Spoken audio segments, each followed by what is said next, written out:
Today we've got a group of people out for training and orientation on this new machine, and we just happen to have access to a really good location where we have the combination of some mitigation measures we need to take kind of take care of some erosion problems where trails were not properly designed and engineered, and replace them with a well-engineered trail that is both fun to ride and sustainable. So we've got a nice opportunity to combine some training with some real improvements to the trail system.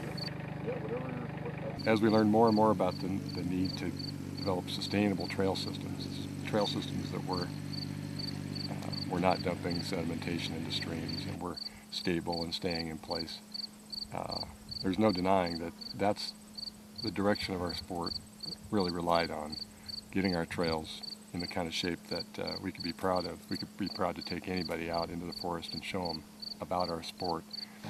And it was no longer just a luxury about trying to save my own back. We needed some kind of a machine that could keep up with the demand of relocating trails that were poorly located and keeping up with the expanded demand for outdoor recreation. This is a purpose-built machine just for building and maintaining recreation trails.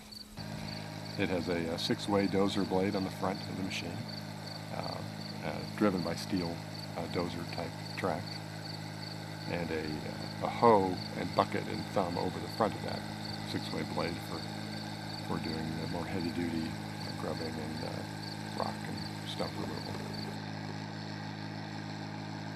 The key feature is that it's a very narrow machine. It's 24 inches wide at its narrowest, so that when you are building trail and you are moving the amount of dirt needed, you're only impacting the environment to the extent that is necessary just to move a human or a bicycle or a motorcycle through the forest.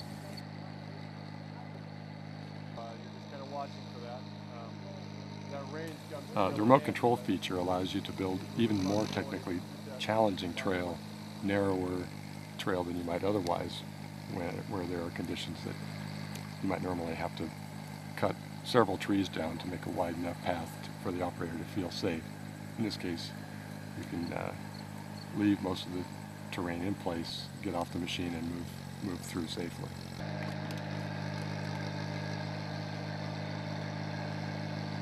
This training started yesterday.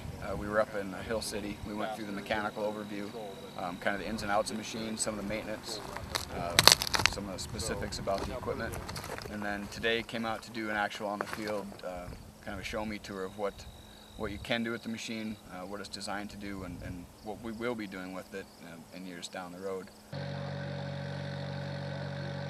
From what I've seen, like I said, this is the first time using the machine, so the remote control joysticks are a little different to operate, but it's very straightforward. There'll be a learning curve on it for sure, but it seems to be really sound and pretty easy to operate for novice users.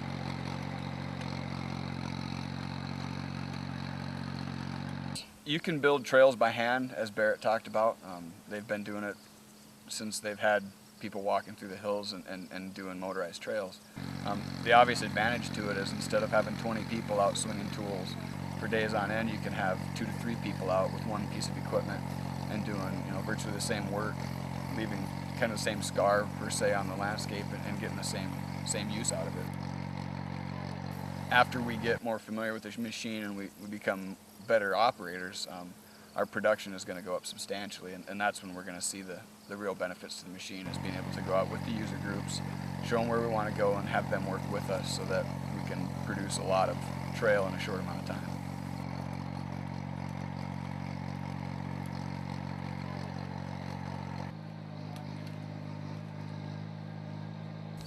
Having visited here now and delivered the machine, I've had a chance to learn a little bit more about the Black Hills. It's more than just a customer who's bought a machine from us.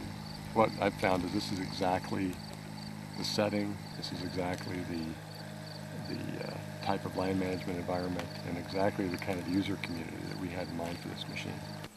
The combination of volunteers, informed, really state-of-the-art informed management teams who understand about recreation, not just transportation, but actual recreation trails, has been incredibly rewarding.